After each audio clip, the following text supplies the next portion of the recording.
Okay, hello.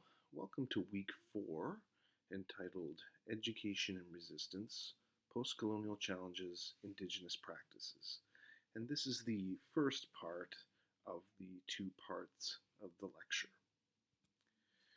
So, for this week, I asked that we watch Alana Sabamsuin's 1993 film Kanesatake 270 Years of Resistance, and then read Jane M. Gaines's essay Political Mimesis and Jerry White's essay Alana Sabamsuin, Documentary Form and the Canadian Nations.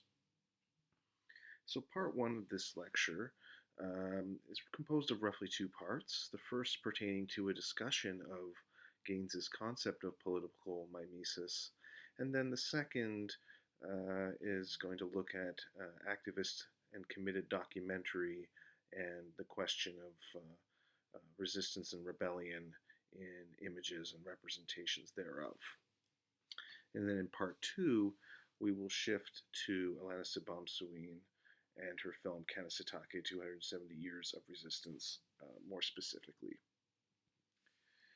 So, Gaines, in her essay Political Mimesis, begins by framing her argument around the sort of origins of the documentary, going all the way back to the 1920s, and the famous Scottish documentary theorist and producer and organizer John Grierson, who will be quite important in the second half of this lecture. She goes back to his 1929 definition of the documentary, his very famous definition of the documentary, as the creative treatment of actuality. And she wonders about how it is produced and maintained, in her words, the connection between documentary film and social action or social change. What is this link, this fundamental link between documentary, its relationship to reality, and this questions of social action and social change? For Gaines, it is not simply that the documentary produces claims about the real world or information about the actual world. Those are important, of course, but it is also that it does something to the body. Okay? The body, it speaks to the body and speaks with the body and through the body. The body on the screen, the body in the world, and the body of the spectator. As Gaines says, I am concerned with the question of what it might be that moves viewers to want to act, that moves them to do something instead of nothing in relation to the political situation illustrated on the screen.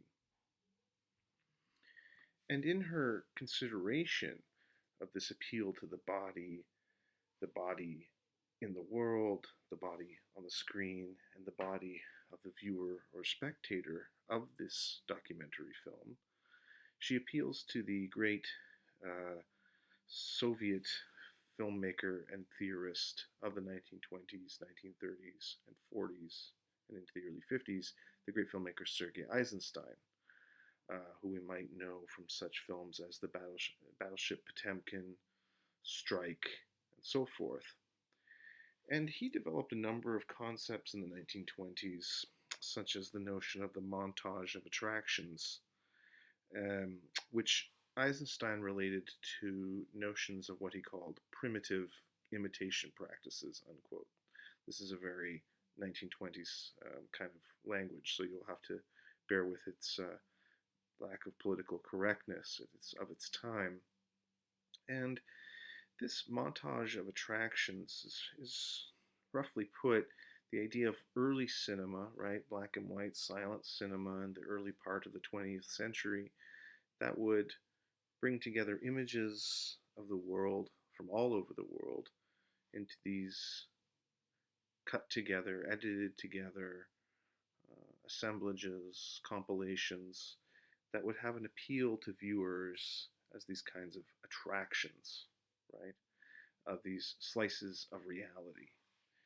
And these slices of reality would be of interest to viewers, not simply because they are of reality, although again that is significant and important, but also because of the way that they would be addressed to the spectator's body, the way that they would conjure bodily or physical responses on the part of viewers. And of course, with sound coming in the late 1920s and early 30s, this sense of an embodied viewership and an embodied world would only be increased.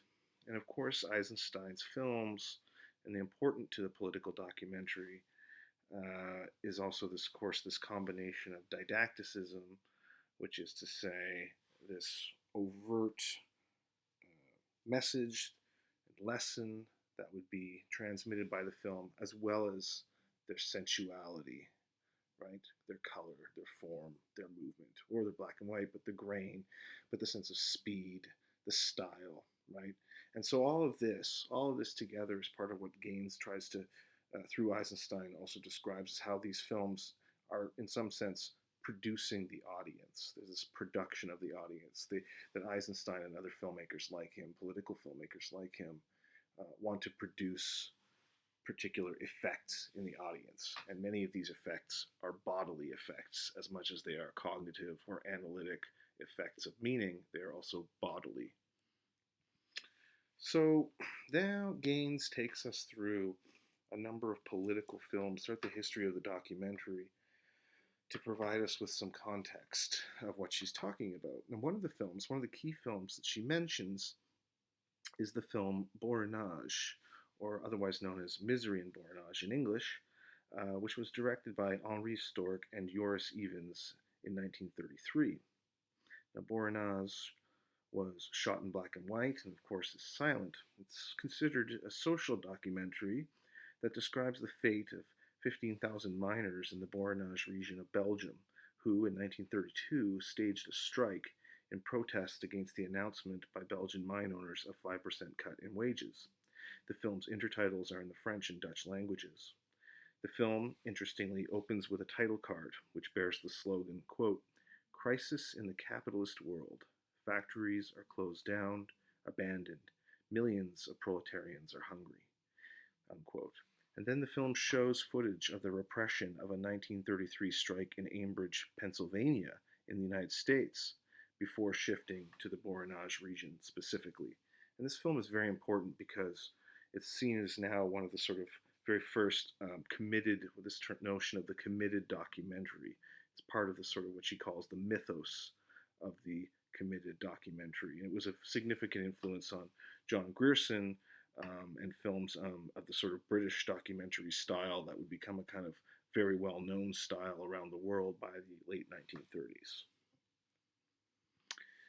Another one of the films that Gaines discusses is Jim Kline's, Julia Reichert's, and Miles Mogilescu's 1976 historical film, Union Maids. According to the New Day Films website, quote, "Sit-downs, scabs, goon squads, unemployment, hunger marches, red baiting, and finally the energetic birth of the CIO. The 1930s were a landmark period for the American labor movement. Union Maids is the story of three women who lived that history and make it come alive today. It was the first film of its kind, which is to say, an oral history using a wealth of footage from the National Archives to chronicle the fight to form industrial unions as seen through the eyes of rank and file women." She also discusses Seeing Red, directed by Jim Kline and Julia Reichert again, released in 1983. Here is a description: "The forgotten history of ordinary Americans who joined the Communist Party during the worst Depression years of the 1930s, and the high price many paid during the Red Scare of the 1950s. Starting with more than 400 interviews with both die-hard and ex-party members, Reichert and Kline capture the testimonies of everyone from folk singer Pete Seeger to Jersey-accented longshoreman Bill Bailey, along with dozens of rank and file members." So this kind of alternative, this is Seeing Red as a kind of alternative history of political and public life and organization and American leftism that has since been obscured and is not really told in history books. Right. Finally, Gaines discusses, amongst the other works, in her essay is George Stoney's, Judith Helfland's, and Susan Rustock's 1995 historical film, The Uprising of 34. According to the website Documentary Educational Resources, quote, The Uprising of 34 is a startling documentary which tells the story of the General Strike of 1934, a massive but little known strike by hundreds of thousands of Southern cotton mill workers during the Great Depression. The mill workers' defiant stance and the remarkable grassroots organizing that led up to it challenged a system of mill owner control that had shaped life in cotton mill communities for decades.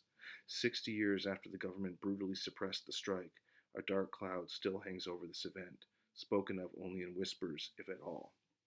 So these are all films, in Gaines's estimation, that detail political life, people congregating in the streets, marching, protesting, sometimes street fighting, organizing, and so forth, that have a continuing life for people struggling for equality, struggling for their lives in many cases in the United States, throughout even the 1980s and 1990s, and to this very day, drawing from these images of struggle and conflict, and seeing in many ways their own struggles in these historical images. But what was the more specifically social and historical context for Gaines's concept of political mimesis? Well, for starters, um, the beating of Rodney King by the Los Angeles police on the evening of March 3rd, 1991, is one of these sort of more immediate political contexts for Gaines's notion. The sort of reasons why she would be drawn to questions of the body and politics in her essay, which was published in the late 90s, The Beating of Rodney King, which was captured on amateur video by a citizen of Los Angeles, and which sparked great outrage across the nation. Perhaps um, no more intensely than in Los Angeles itself, where after the trial of the police officers in 1992, approximately a year after Rodney King was beaten, well, after the police officers were basically found not guilty of excessive force and so forth in the Los Angeles courts, there were, of course, the so-called riots, also termed a rebellion in Los Angeles, that took place over a period of 5 to 6 days from roughly April 29 to May 4th, 1992. We see here in these 6 images some of the most and best known images captured that were circulating at the time. For example, on the top left, we see a fellow walking by a burning storefront, and I don't know if you can make it out, but he has diapers in his cart. And then, of course, we see a fellow in the middle here on the left, a fellow holding up a sign that says, "We will not rest," while a dumpster burns in the background. And then on the right, we see many of these so-called looters, during the so-called riots, who were detained by the police. And then, interestingly, on the bottom right, we see images from Koreatown, which saw some of the worst property damage during all of the LA rebellion. And we see here two Korean citizens of the city of Los Angeles defending their property during the riots.